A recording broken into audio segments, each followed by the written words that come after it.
So he's not a basketball. Don't have it. Wow. I guess better from What yourself. what? So let's review what the last story was about. What was the Cask of Amontillado about?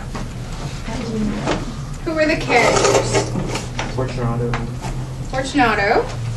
And who is our narrator? Reasons to. It was We eventually found out at least the name of his family started with an M. Montessori. Montresol? No, I was close. No, you are. You guys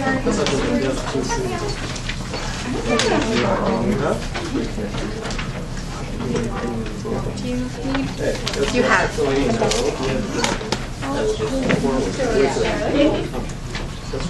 Cold in here?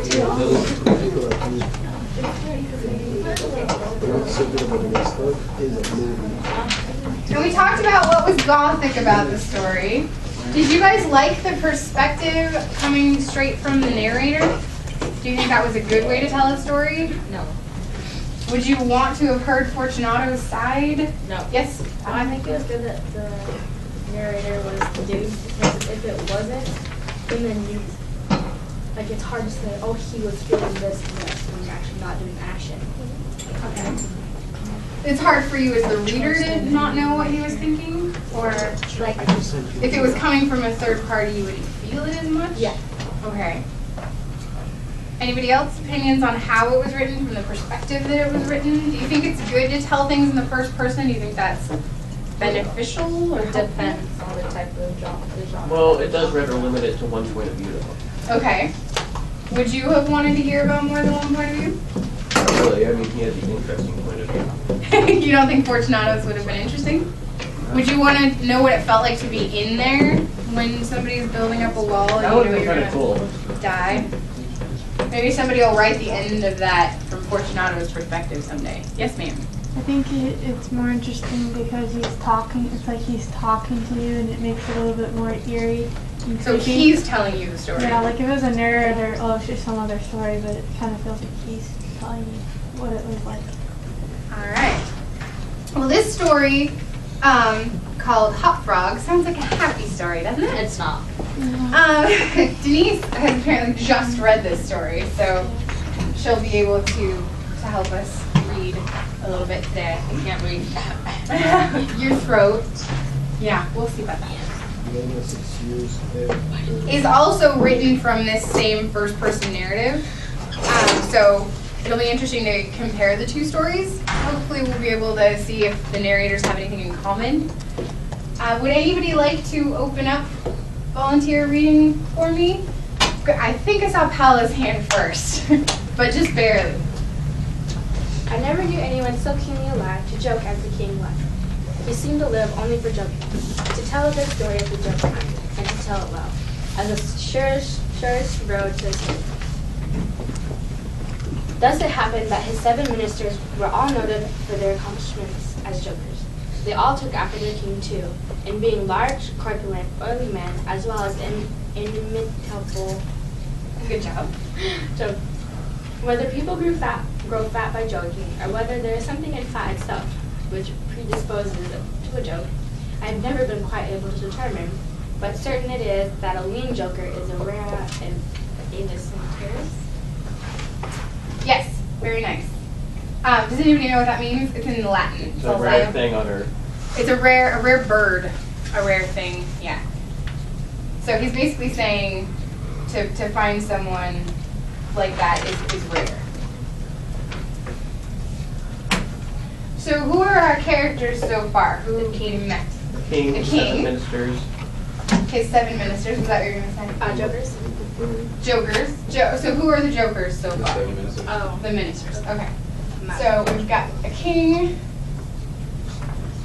his 7 ministers. Jonathan, you want to pick up? Yeah. Go for it. About the refinements, or as he called them, the ghost of wit, the king troubled himself very little. He had an especial admiration for breath in a jest, and would often put up with length, for the sake of it. Over niceties wearied him. He would have preferred Rabelais' Gargantua Very nice. to the Zadig of Voltaire, and upon the whole practical jokes suited his taste far better than verbal ones. Good.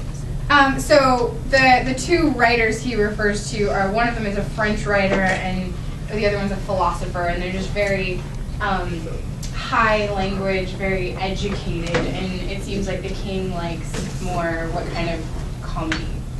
Practical jokes. Practical jokes, fart jokes, that kind of thing.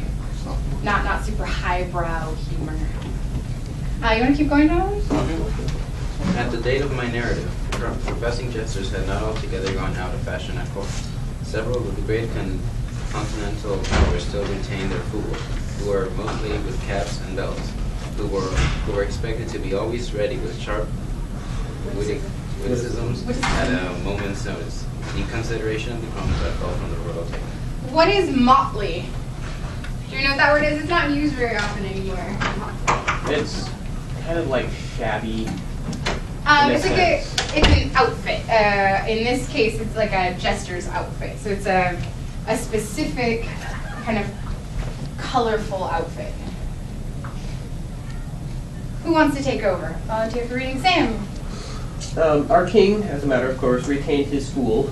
The fact is, he required something in the way of folly, if only to counterbalance the heavy wisdom of the 7 wise men who were his ministers, not to mention himself.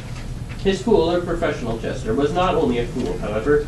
His value was troubled in the eyes of the king by the fact of his being also a dwarf and a cripple. Dwarfs were as common at court in those days as fools, and many monarchs would have found it difficult to get through their days. Days are rather longer at court than elsewhere, without both a jester to laugh at and a dwarf to laugh at. But, as I have already observed, your jesters, in 99 cases out of 100, are fat, round, and unwieldy. So that it was no small source of self-gratulation with our king that in Hop Frog, this was the fool's name, he possessed a triplicate treasure in one person. So the fool is the king?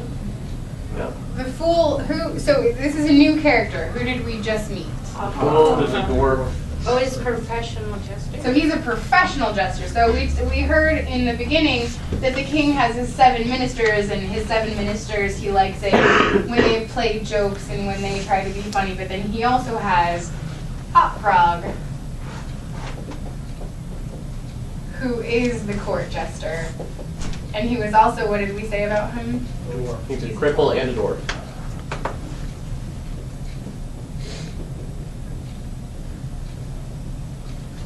And a triplicate treasure.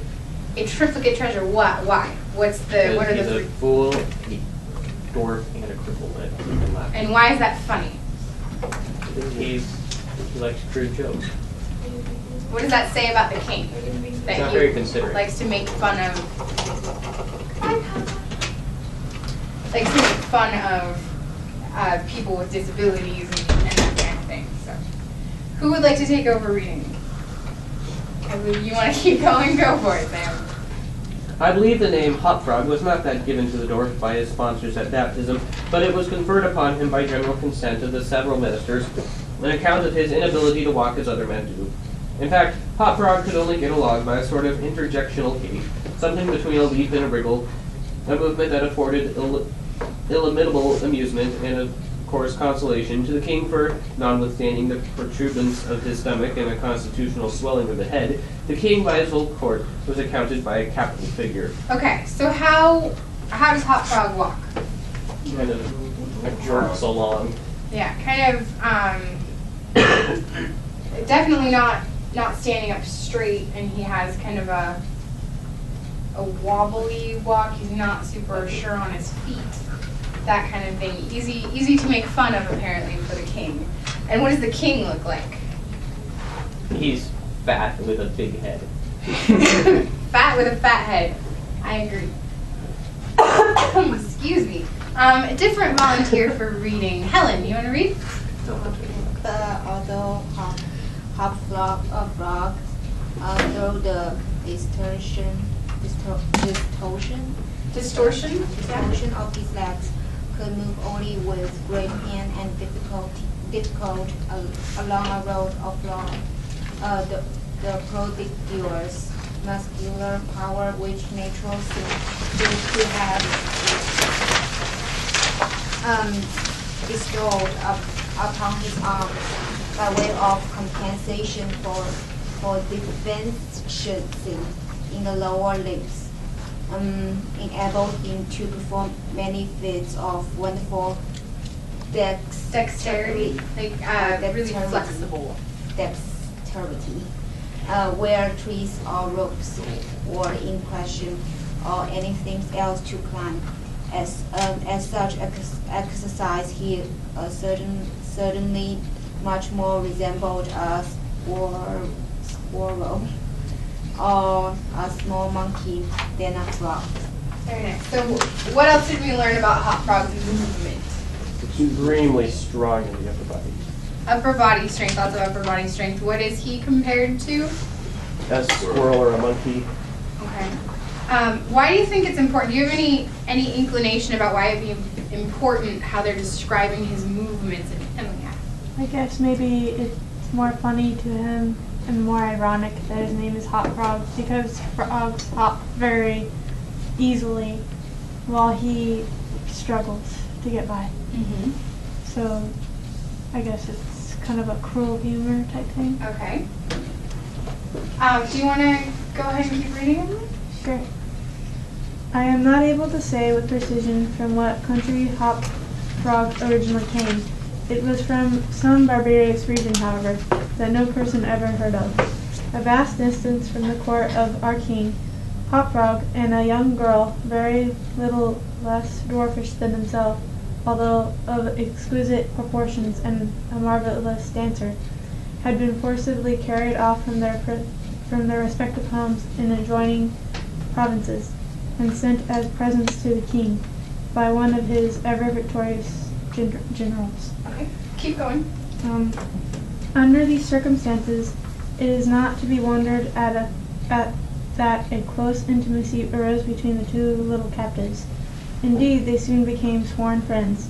Hop Frog, who, although he made a great deal of sport, was by no means popular, had it not in his own power to render Trippetta many services, but she, on account of her grace and exquisite beauty, although dwarf, was universally admired and petted.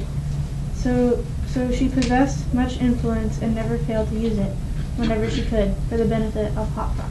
So we have another character. What's her name? Trippetta. Trippetta.